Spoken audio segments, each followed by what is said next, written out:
come to life while I'm stumbling home as drunk as I have ever been, and I'll never leave again, 'cause you are the only one, and all my friends have gone to find another place to let their hearts collide. Just promise me you'll always be a friend, 'cause you are the only one.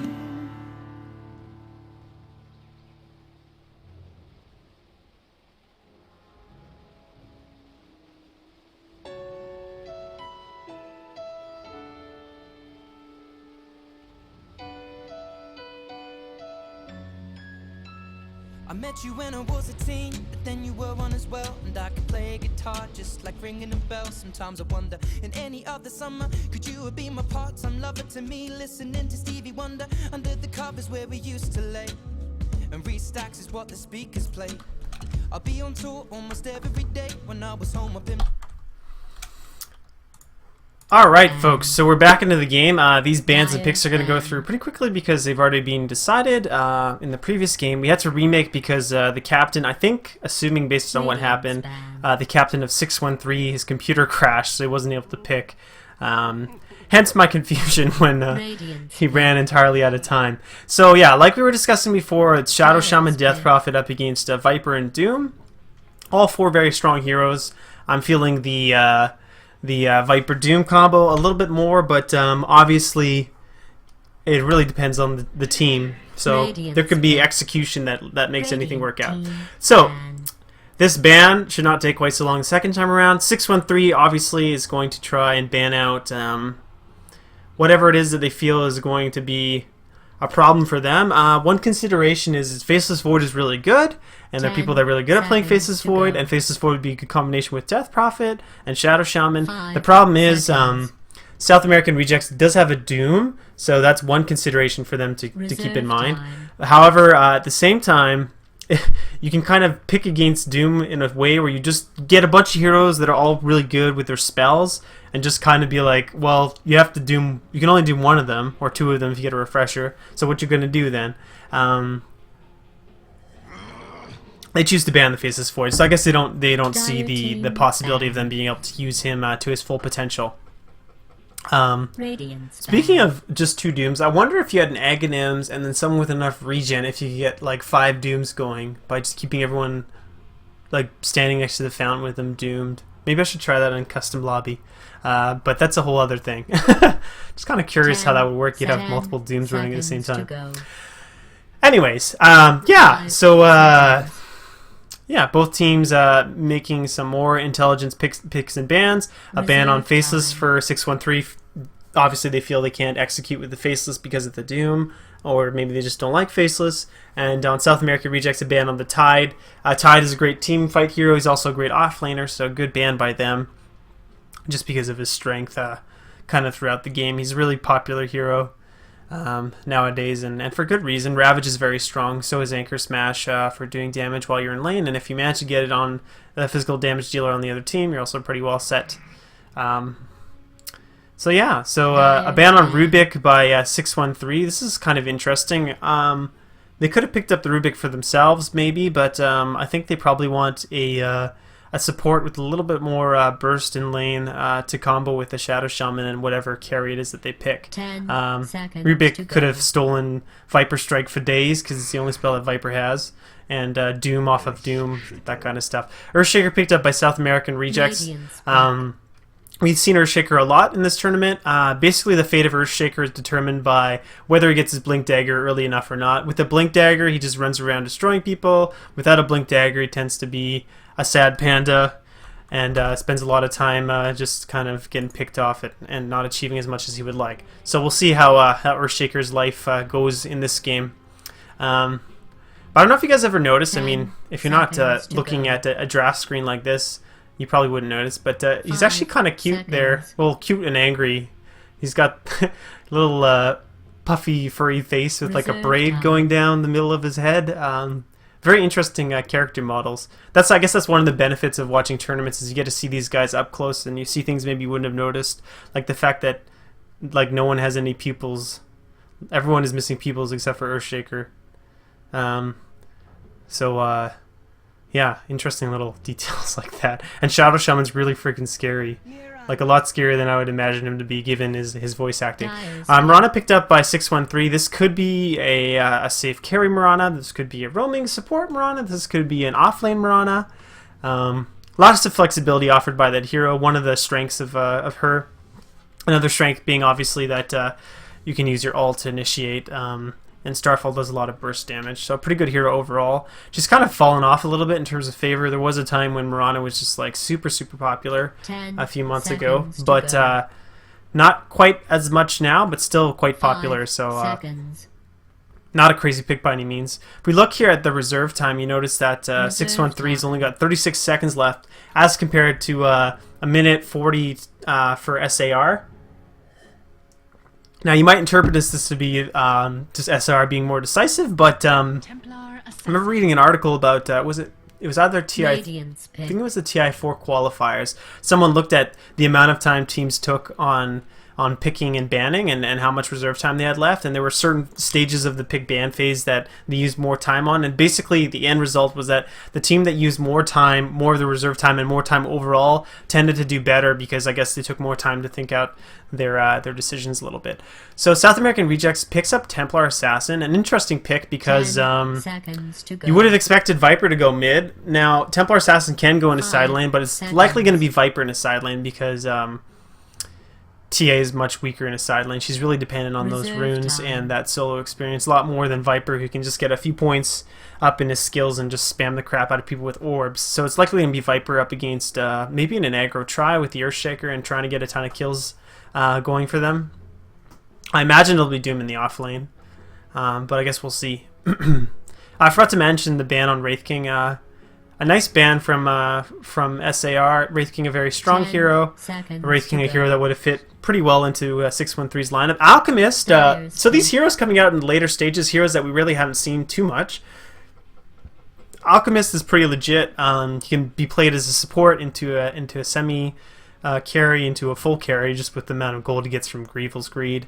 And Alchemist, if he gets doomed, he's not quite as upset about it. If he does manage to get like his stun off and an acid spray off before the doom happens, I think if he uses his ult, it's preserved. I can't remember if does doom wipe all buffs.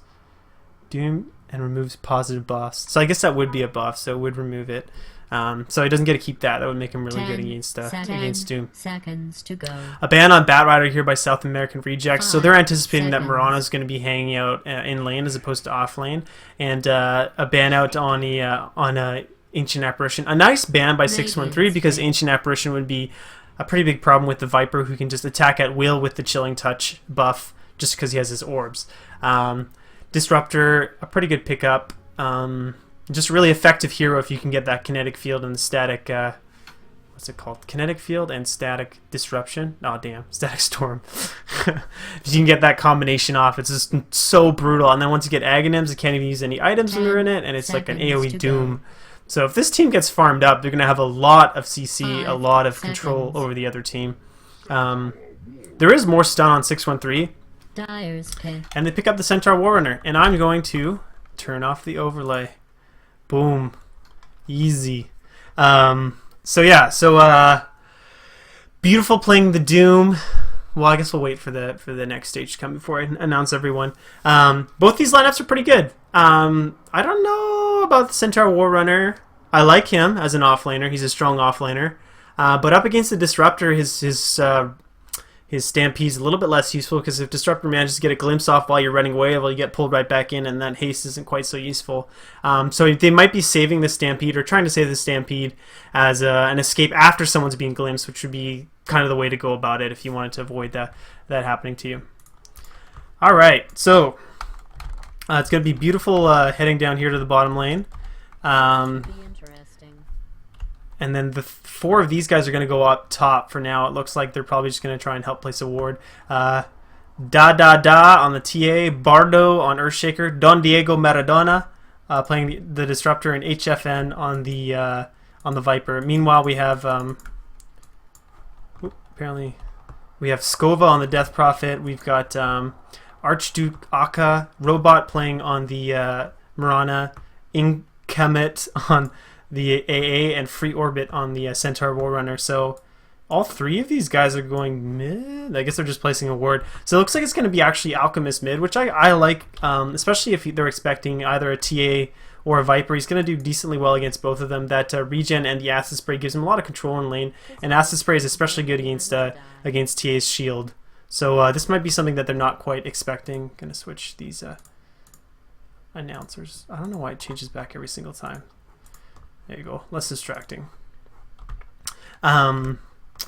Yeah, and looks like these guys might be trying to set up for something. They may have an opportunity. We'll see if it ends up working out for them. If they can get an arrow off on the mid, obviously they'll be pretty... Oh.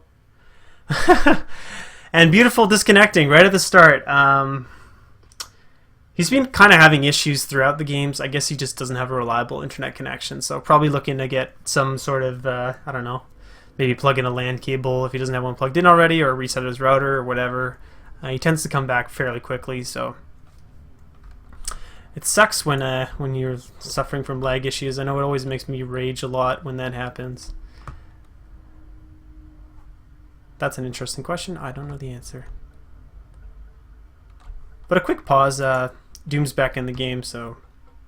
And both these guys are actually going to be jockeying for the rune here, but there's actually could potentially be an arrow coming out on top of the Disruptor. Unfortunately for 613, there was no rune there, which could have baited out the Disruptor into an arrow, or a shackle into an arrow, so they don't get a kill there, but a nice attempt by them. Meanwhile, Death Prophet hanging out here in the bottom lane. She's waiting for the creeps to arrive. I'm kind of surprised that she didn't go for a block, but maybe she just wanted to be a little bit risk averse there. Yeah. So now we wait for things to happen here. Take a look at the last hits. Not really meaningful right now, but I like to have the graph up so you guys can see. That way you get an idea of what's going on, even if I'm not looking directly at it.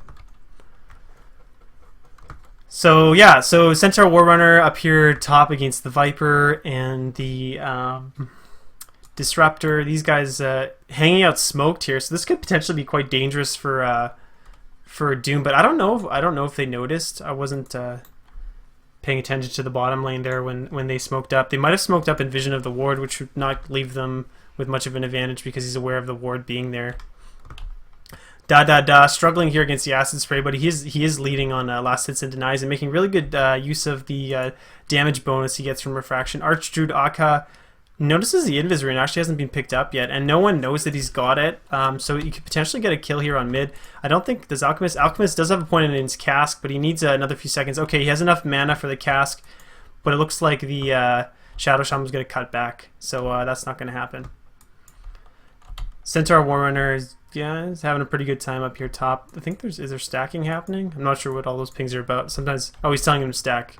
Nice thing about playing Alchemist mid is if you get those stacks off, you can just Acid Spray it up and then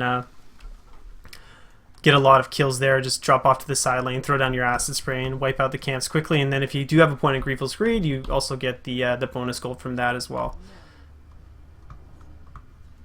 So it looks like they might be planning something here. Bardo spotting at the double damage rune. Doom messing here with the pull. Doom hasn't grabbed a creep yet, actually, from the jungle. This could be lethal for Doom. Mirana's setting up. She wants to get an arrow off. He's trying to run away. He needs to dodge this arrow, otherwise he's going to fall. There's the arrow, comes out. He runs to the side, so he should be all right. Maybe a little bit too eager by the Shadow Shaman on the shackle there. He wanted to hold him in place, but he was also really close to Mirana. He could have probably grabbed him while he was running away and gotten a few right clicks in the meantime. He's trying to pull. He gets one melee creep, so that's not too substantial. But that was a dangerous, dangerous little moment there for the Doom. Don Diego Maradona doing a great job here, pulling into the hard camp. Centaur also with a good response, going to hang out here on bottom. Going to try and get some experience from that. So good play from both sides here. And Alk was in a bit of trouble, but he's going to be all right. So if we look at the last hits, they're pretty even for the heroes that are farming. They're looking pretty much the same. The Dire does have quite a few denies, but it's not super significant here. It's going to be a lot of what determines the early game right now is going to be who manages to find a kill here in the tri lane. While I'm saying that, Centaur is in a bit of trouble. He manages to cut the tree. He's going to try and run away, but there's the Viper. He's slowing him down a lot, and Earthshaker actually cuts him off. There's the first blood on the Centaur Warrunner. A really bad time for him there. Centaur Warrunner is a strong offlaner because of the fact that he has return and helps him avoid getting bullied with right clicks. But if you get out of position, it's really dangerous because you don't really have much in the way of escape like other offlaners do. And Mirana's actually hanging out mid now. Alchemist went to... Oh, did Alchemist die as well? Alchemist died while that was happening. Oh, jeez. So a really rough start here for 613 South American Rejects. Executing quite nicely here on their game plan. They've got 2 kills now in their pocket, and Earthshaker keeps rotating down towards the rune to check on the rune. They actually don't have sight, so this is like a really a poor man's ward kind of thing. You send the support out to check it out, but it works out okay with Earthshaker because Earthshaker kind of sets up those kill potentials with his fissures.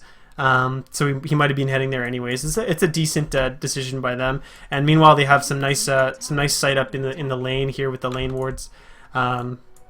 So that their carry doesn't get caught out. So it's a decent trade-off by them. So all 3 of these guys are bottom. Meanwhile, Alchemist is getting jumped on by the TA. She has illusions and she has refraction. She's going to take him out again. That's oh my god, he survived. I think the Stout Shield proc saved him. Oh my gosh, 9 health. The Stealth Shield proc actually saved him there. He was just about to die and he got a proc on the shield. So RNGesus was on his side that time around. I'm sure he's very happy about that. Viper's actually taking a lot of damage, but he was able to self up, and he has Power Tres already, so whenever the Centaur gets in range, he's going to spew poison at him, and it's going to be really frustrating for him.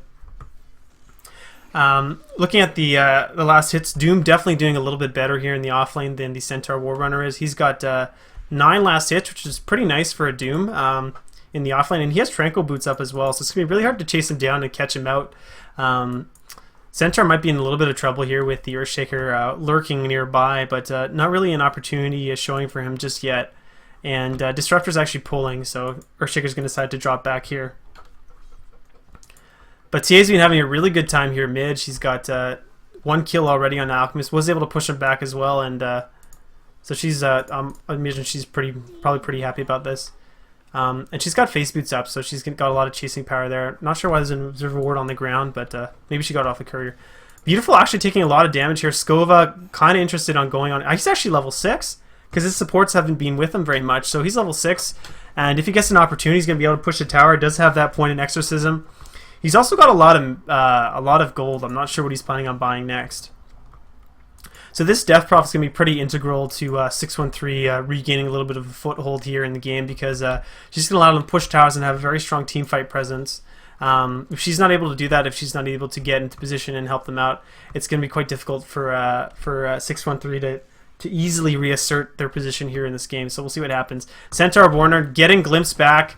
There's the Fisher going to hold him in place. An ult from Viper on him, and he's going to die for sure. Viper can just go ahead and orb him up and take him out. Mirana actually arrowing, but doesn't manage to catch anyone. Nothing going the way of 613 here. Archroot Akka wants to find a kill here on something, on the TA, on anyone. Oh, there's a DC. Beautiful DCing again. So the game right now just really going the way of South American Rejects, and I imagine this is probably what their game plan was like. To build up on the strength of their heroes in the game. And Shadow Shaman actually reconnecting as well. But they're doing a pretty nice job here in terms of the way they're executing the lanes.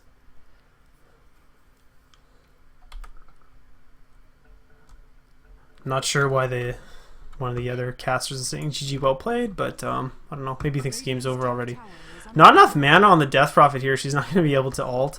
She's doing a lot of harass damage on Doom, but she's also taking a lot of damage from the tower, and she's going to get hit by the creeps as well. She might actually end up dying, and oh my goodness. She does manage to drop the aggro and falls back, but that was almost just really awful. Meanwhile, Mirana's getting dived here by the Templar Assassin. She gets a kill on her as well. That's 4 kills now in favor of the other team, and Alk does get a stun off, but his cask didn't get there in time. It has that travel time that prevented him from being able to help sooner. Pretty unfortunate sequence of events there for 613. Would have been even more unfortunate if Death Prophet had fallen as well. She does get a Sage's Mask. It looks like she's going to go for Yule's first. An interesting build. I guess it works. Maybe she was thinking about doing something else instead. I'm not sure. This courier has a Void Stone. Yeah, so she went for Yule's first. Alchemist, oh my god, he's getting dove, and he charges his stun up, but he might even just die. There's an arrow coming in. This is actually a pretty decent occurrence for them. They might be able to kill TA off, and that arrow just held her in place forever. Earthshaker wants to finish him off, but he's diving in a little bit too far. This is the beginning of a comeback here for 613. They're all going on the Earthshaker. Earthshaker trying to flee, but Alchemist can have enough stun for his mana. Enough mana for his stun ready, and he starts charging it, but actually the guy dies before he can use it. Not a big deal. He does have his ultimate up. He's not low on health. So a really nice play there from 613. The support's hanging nearby. They're able to help out the Alchemist, who had some really good jukes, and that Mirana arrow just key in turning that engagement around, because TA was full up on health. So really nice play by them there. Nice to see them making a little bit of a comeback, because it was looking pretty awful for them for a little bit. Excuse my coughing. Oh, there's the ult up on Death Prophet, and she's going to run. She's still pretty quick. She has 395 move speed, so she's going to try and juke out the... Oh, nope, she decides to cut up, and I'm not sure about that. Oh, she has a Yules. She want to get her Yules up, and that's going to give her even more move speed, actually. Mirana waiting for the deny. Gets the deny off on the Death Prophet, so pretty well played by her. I would have expected her to cut down into the tower, but she actually wanted to get that Yules going before, or in her possession, just in case she needed to Yules up and buy some more time, I assume. So a nice play by them. That is gonna slow down the Death Prophet a little bit, but she actually just got her Yule, so she didn't have that much gold anyways, and Alchemist Doom didn't get the kill, so not too consequential there. Meanwhile, Alchemist, even though they got that kill on the TA, he's still kind of struggling a little bit against the TA, just because it's a matchup where he's up against a range hero. She has a lot of damage, and if she lines up her denies correctly, she can get like 5 or 6 hits of with the extra damage on him, and it's just quite painful for him to lane up against. Bardo playing the perpetually poor Earthshaker. I don't think we'll be seeing a Blink Dagger on him anytime soon. Speaking of items, let's take a look here. Viper almost has a mechanism ready. He has a recipe, but he's missing twigs, I guess. So yeah, he's a mech now, which is nice, really nice for him. With the phase boots and a bottle, working up towards a Blink Dagger, I think. Doom, I think, is going to make a... he's actually going to make a Hand of Midas, I think, based on his itemization right now with the Gloves of Haste. And San Diego Don Maradona has the Arcane Boots, so he's looking pretty good for support. Meanwhile, the guys on the other team just brown boots on pretty much everyone except for Alchemist, and a Yules on the Death Prophet, so...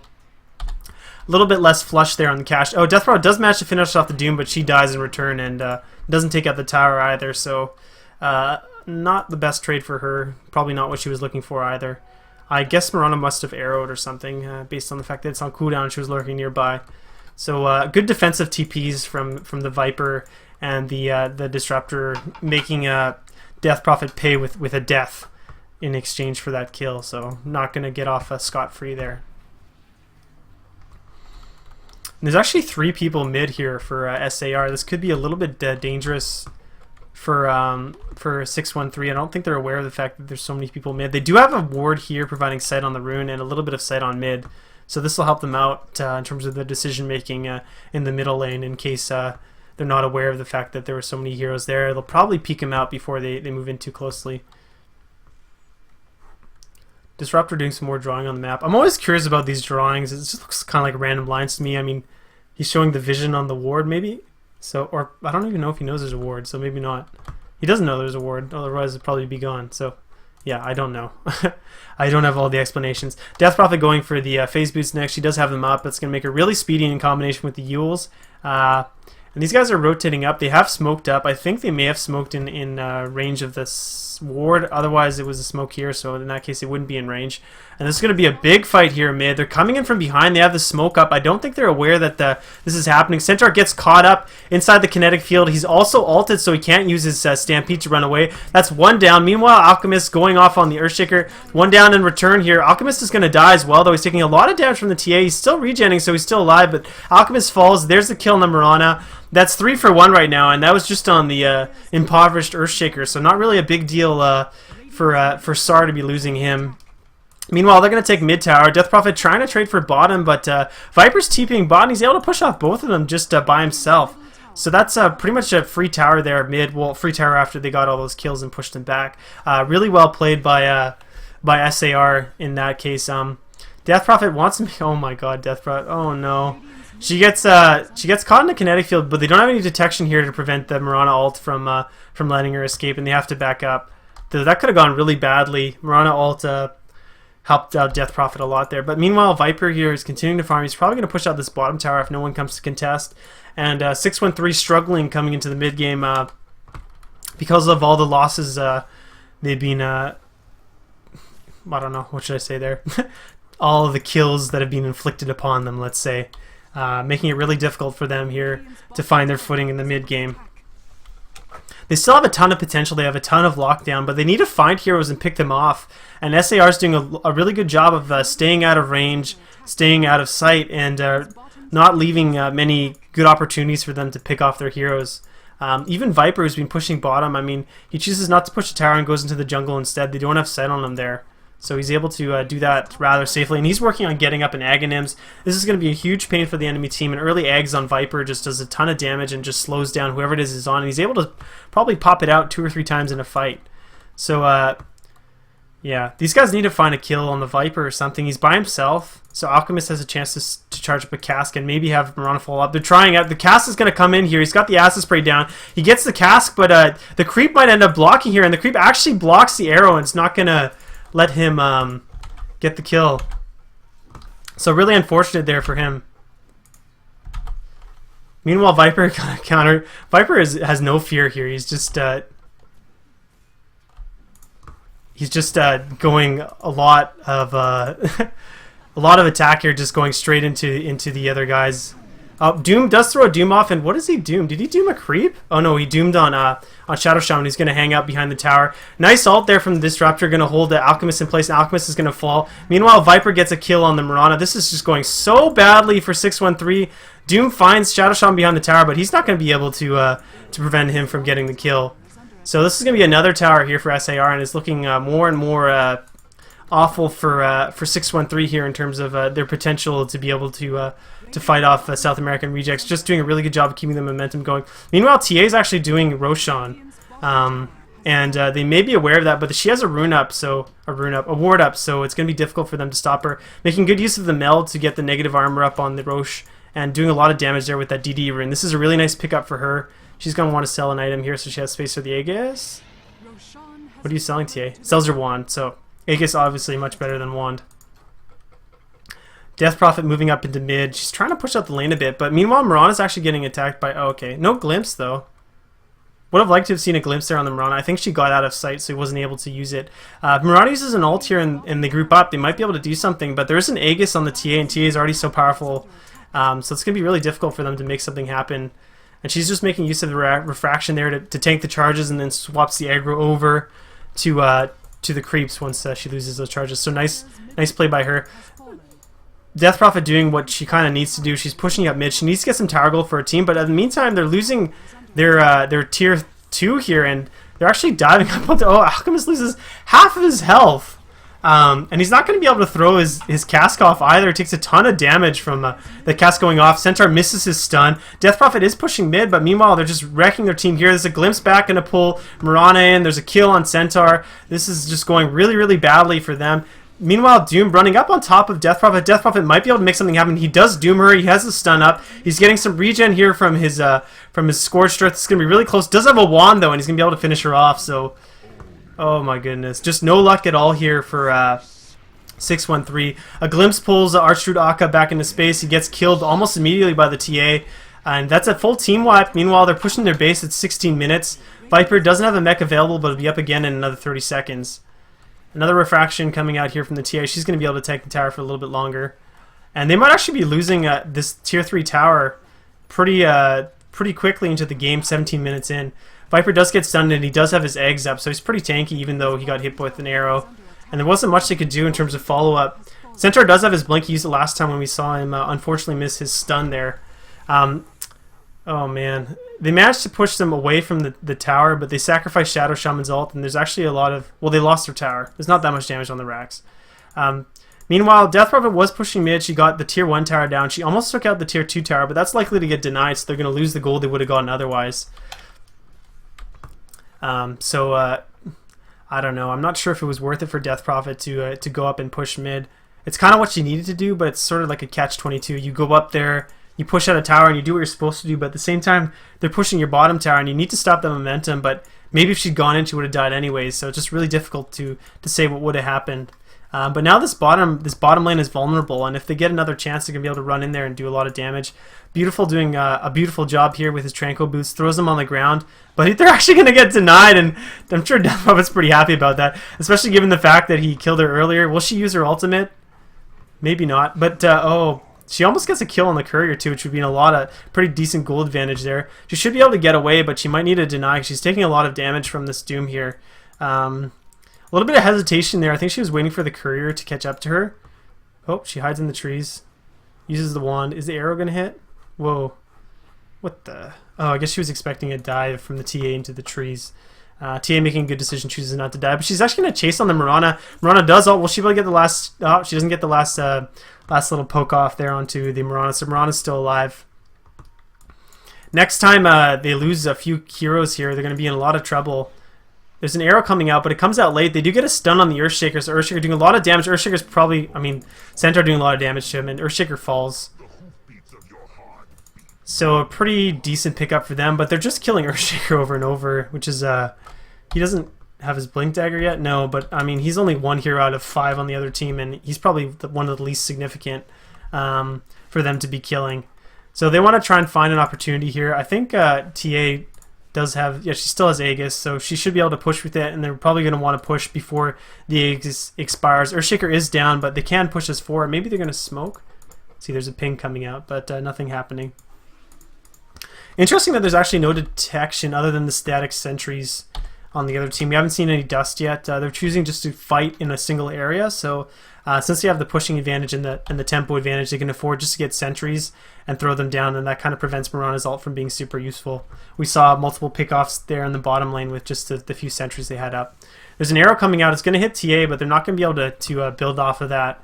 And there's actually a glimpse that's going to pull Shadow Shaman back in, and he's going to die before he's able to do anything useful. Poor Shadow Shaman down. Death Prophet ult is up, so this is a good opportunity for them to fight here. And someone laughing really loudly. There's a big fight happening here. I think another arrow coming out. The arrow does miss, though, for the most part, so nothing's going to happen there. Alk is throwing out his stun. They want to try and punish this TA for being up so far, but she still has an Aegis, and she can just run up. Aegis reclaimed in 1 minute. She has plenty of time here to go on the racks. She's just standing right in the acid spray, doesn't even care at all. Gonna take out the range racks there, and I think they're gonna pressure up into the melee racks next. And suddenly my sound got really loud. I'm sorry, guys. Going on Shadow Shaman, he does throw down his wards, so he does that before he dies. The arrow does hit on the Doom. There's a static storm happening behind. Alchemist wants to throw a stun off, gets it off just right out there at the end. They're gonna kill the Disruptor.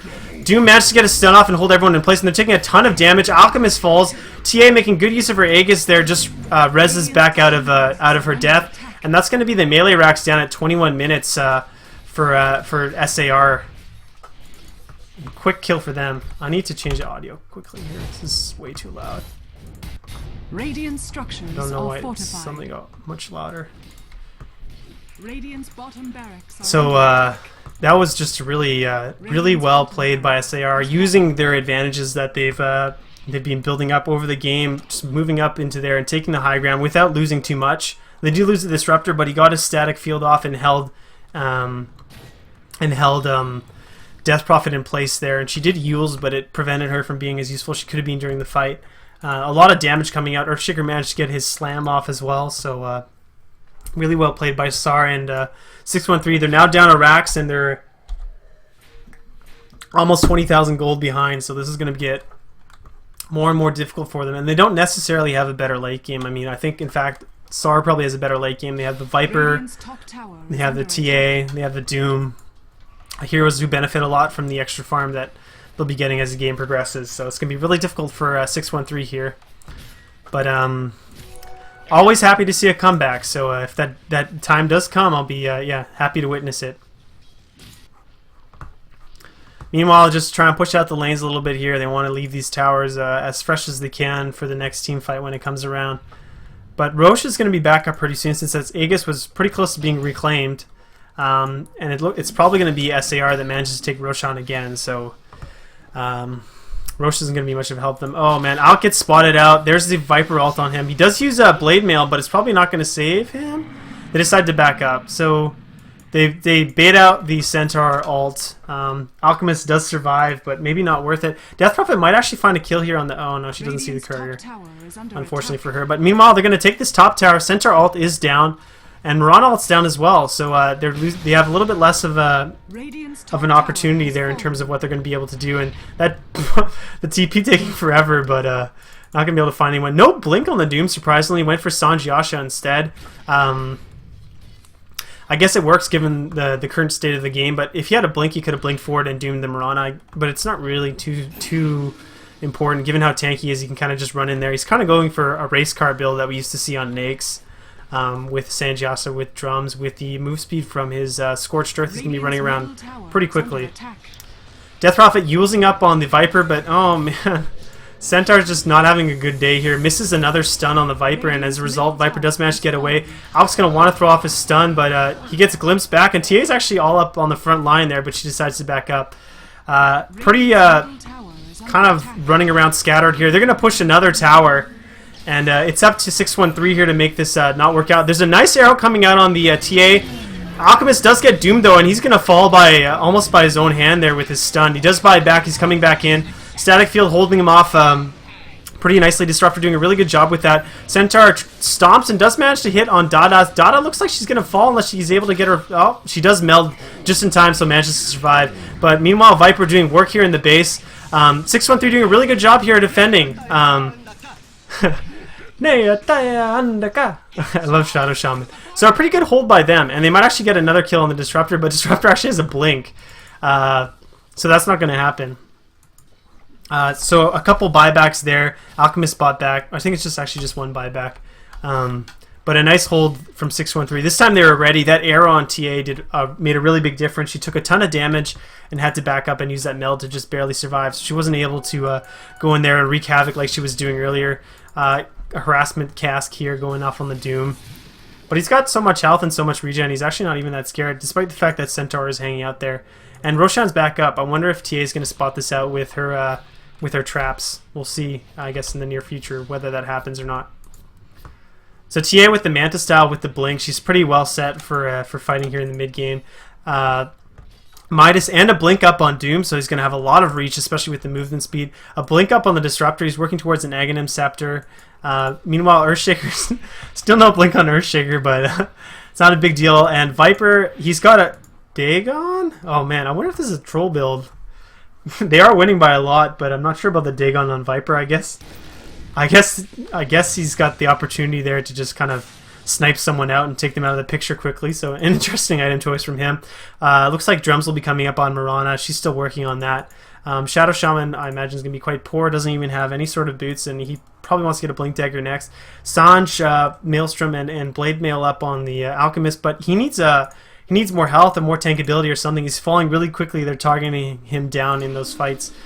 Meanwhile, Skova, I think he's working on maybe getting a Pipe. It's a little bit late for a mech, but Pipe will be useful against the magic damage. So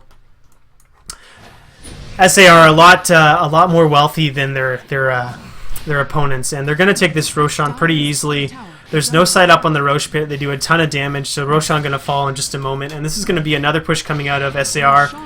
They saw that they weren't able to break the racks quite as easily that time around, so they have an Aegis this time, and it's going to be really difficult for 613 to hold it with an Aegis up on TA. Even if they get a sweet arrow off, it's not going to be enough likely to keep them from pushing up because of the Aegis. Death Prophet does come back to defend, and she does have her ultimate ready. So they're ready with their ults. If they can get a nice fight going here, they might have something going for them. And they need a few more of those fights where they hold the high ground and manage to get more kills than deaths before they can really equalize. But it's going to be difficult. Kudos to them for not giving up, though. Not like those insta GG games in TI where just give up at 15 minutes. TA doing a lot of damage here on the tower, and they can't really stop her. The arrow does hit on TA, but bear in mind she does have this Aegis. This is the cue for the rest of the team to follow in. The mech's going to keep her alive, and she's going to start doing damage to the melee racks. They're choosing just to put TA kind of in front here and have her as a front man. The kill on Mirana is going to happen really quickly. Centaur does manage to stun too. Earthshaker wants to find his slam. He's going to go ahead and slam right now. He does take a lot of damage from the blade mail though. TA coming back up again. That's another kill. There's 2 down on 613. Only 3 remain. Alchemist falls as well. Buyback from Centaur. He's going to try and help defend. They haven't lost the racks yet though. Shadow Shaman Ward's helping out a lot with holding that. So they lost the Aegis, they didn't take the racks, but they can actually just regroup and push again. There are 2 down on the other team. I think they might want to wait for the ward stand. And Don Diego Maradona, I really like saying that name. He's going ahead. He's telling them, guys, we need to go up and take this out. TA's working down those wards, and there's a fort coming out from the Radiant, so this is going to give them a brief respite, but they're still missing the Mirana. Death Prophet does manage to dodge that Aghanim's, or the Viper strike from Viper. Earthshaker doing a good job here with her harass from far away. TA working down the melee racks. They're not going to be able to stop her, and she has Desolator up now. So it goes down quickly. Viper, actually, this Dagon strat might work out for him, and Doom jumps in and uses his what's it called? Level death on the Shadow Shaman, pops him quickly. This is looking more and more like GG. That's 2 lanes down. The arrow doesn't hit it. It knocks into a creep. And TA is just going to cycle over and take out this tower pretty much on her own. Her team waiting behind her to see if there's any opportunities while Viper just ults up on anyone who comes nearby. She does get Yules. This is an opportunity for them to go in. Alchemist throws out a stun, but she tries to destroy it with Manta, just barely misses. Meanwhile, Centaur locked out in place here with Fisher, and the Dagon takes out another hero here. They jump up on top of the Death Prophet. Death Prophet going to fall as well. There aren't any buybacks available. Not enough time to check. A glimpse back. This glimpse from the Death Prophet, or the Disruptor, just doing so much for their team. They take another guy out quickly. They're going to go ahead and take out these racks. The wards are placed in the middle, but TA is able to maneuver around to the side and take out the melee racks, and this is going to be GG in just a moment from 613. Some valiant attempts at holding, but it's not going to work out for them in the end. Beautiful just barely gets away. Shadow Shaman really wanted to find that kill, and there's a GG call. Quick 30-minute game. SAR doing a good job building on their advantage and kind of once they got the Wrecking Train going, just continuing with it. Some nice picks, and Viper and Doom, I feel pretty good about that. They did a good job helping their team come to that victory. If you want to support the Canada Cup, you can visit bit.ly/Bearski to grab the ticket. And yeah, thanks for listening. This was Pezant. You can find me at Nick the Pezant, YouTube, Twitter, Twitch, and then also my website, pezant.ca, where I write about Dota and other things. We'll be back soon, and yeah. Thanks again for watching, guys. My flat is where we used to stay, just watching the DVD, smoking illegal weed, getting high as 2 kites when we needed to breathe. We use each other's edges for the people to see, and stay up all night like when we needed to sleep. We go anywhere our minds would take us, and I'll say you were beautiful without your makeup, and you don't even need to worry about your wake-ups. We can all be loved the way that God made us, and time's the only reason that we could break up, cause you would always tell me I'm away too much. Distance is relative to the time that it takes to get on a plane or make a mistake, so say it again. Oh, Nina, you should go, Nina, cause I ain't ever coming home. Nina, oh, won't you leave me now? And I've been living on the road, Nina, but then again you should know, Nina, cause that's you and me both. Nina, oh, won't you leave me now? And every weekend in the winter you'll be wearing my hoodie with drawstrings pulled tight to keep your face from the cold. Taking day trips to the local where we'd eat on our own, cause every day when I was away we'd only speak on the phone. Watching Blue Planet, creating new habits, acting as if we were 2 rabbits, and then you'd vanish back to the burrow with all the kelpies. I disappear, you call me selfish, I understand but I can't help it. I put my job over everything except my family and friends, but you'll be in between forever, so I guess we'll have to take a step back, overlook the situation, cause mixing business and feelings will only lead to complications. And I'm not saying we should be taking a break, just reevaluate quick before we make a mistake, and it's too late. So we can either deal with the pain or wait to get on a plane, but in a day we'll have to say it again. Oh, Nina, you should go, Nina, cause I ain't ever coming home. Nina, oh, won't you leave me now? And I've been living on the road, Nina, but then again you should know, Nina, 'cause that's you and me both. Need no rule, won't you leave me now? And now, love will come and love will go, but you can make it on your own. Sing that song, go, oh, won't you leave me now? People grow and fall apart, but you can mend your broken heart. Take it back, go, oh, won't you leave me now? Oh, come now, love will go, should you me now on your own? 'Cause I ain't never coming home, that's so low. So won't you leave now? And I've been living on the road, growing and falling hard. You should mend your broken heart. You need both back, oh, won't you leave me now?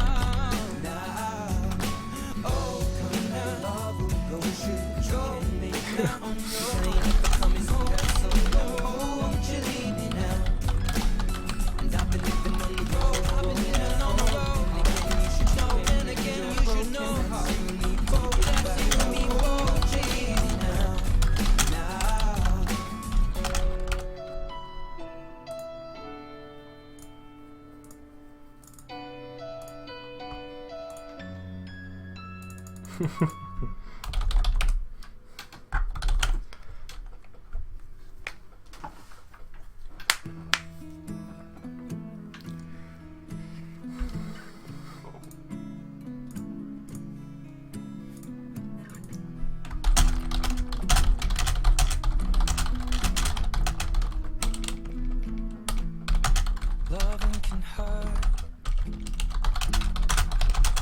Loving can hurt sometimes, but it's the only thing that I know.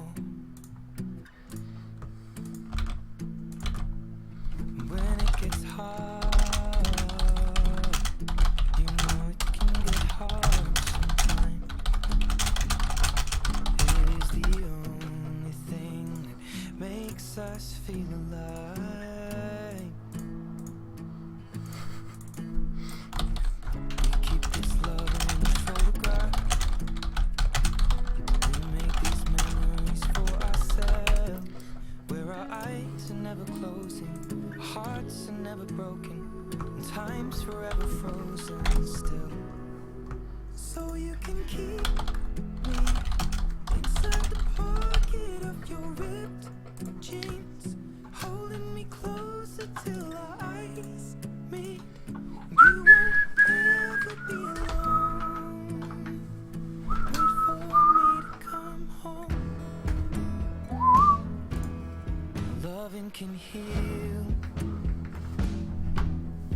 Loving can mend your soul.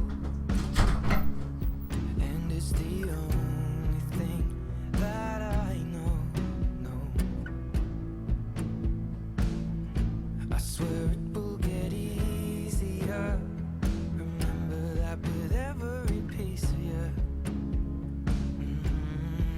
And it's the only thing we take with us when we die. Keep this love in its photograph. We made these memories for ourselves, where our eyes are never closing, hearts were never broken, time's forever frozen still.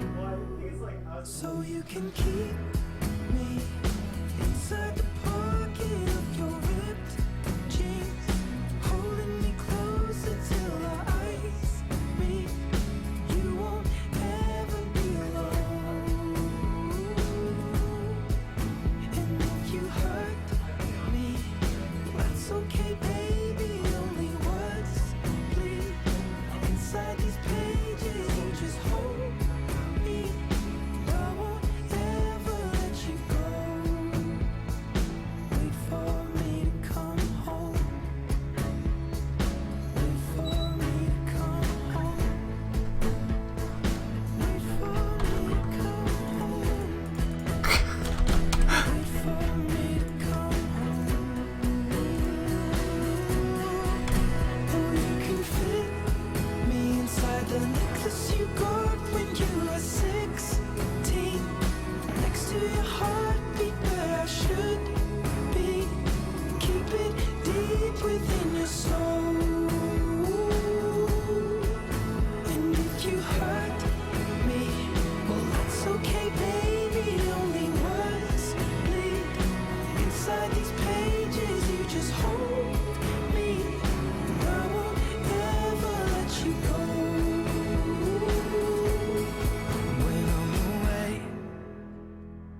under the lamppost back on 6th Street, hearing you whisper through the phone, wait for me to come home.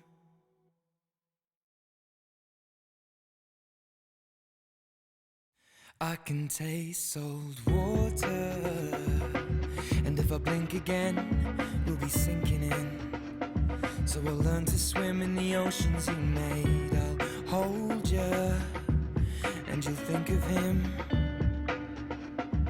And pretty soon you'll be floating away, and I'll hold on to the words you spoke of, anchored down in my throat, love. And I'm captain of this sinking boat now, with just one armband to carry me home. When the salted tears won't dry, I'll wipe my shirt sleeve under your eyes. These hearts will be flooded tonight. I'll wipe my shirt sleeve under your eyes, your eyes, your eyes, your eyes, your eyes, your eyes. I still taste salt water on my lips from your kiss of bitterness, and I'll drown within the oceans you made. And I hate to love you, these cuffs are covered in your makeup. I'll never trust you again, you can just be a friend. And I'll hold on to the words you spoke of, anchored down in my throat, love. And I'm captain of this sinking boat now, with just one armband to carry me home. When the salted tears won't dry, I'll wipe my shirt sleeve under your eyes. These hearts will be flooded tonight. I'll wipe my shirt sleeve under your eyes, your eyes, your lips, your mouth, your thighs, your back. You drive me wild tonight. The fact is I'm on the way home, I'm on the way home. I lied, I tried to cry, but I'm drowning in the oceans you made.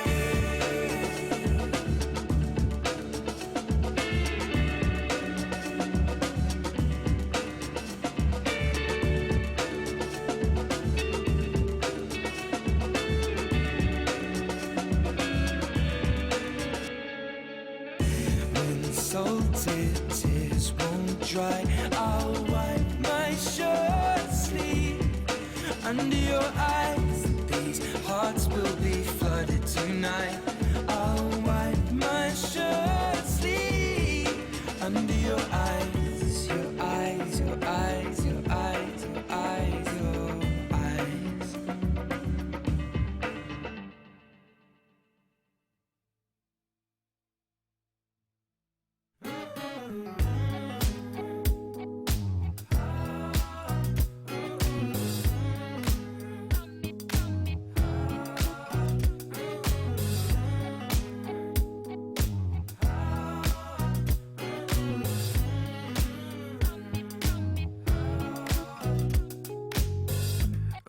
For a long time, Daddy wakes up to a drink at night, disappearing all night. I don't wanna know where he's been lying. I know what I wanna do, wanna run away with you. Gonna grab clothes, socks in the morning, go. How long you leaving? Well, Dad, just don't expect me back this evening. Oh, it could take a bit of time to heal this. It's been a long day, the most out on the roadway, but I love him from the skin to my bones. But I don't wanna live in his home. There's nothing to say 'cause he knows I'll just run away and be on my own. I've never seen my dad cry, cold as stone in the kitchen light. I tell you it's about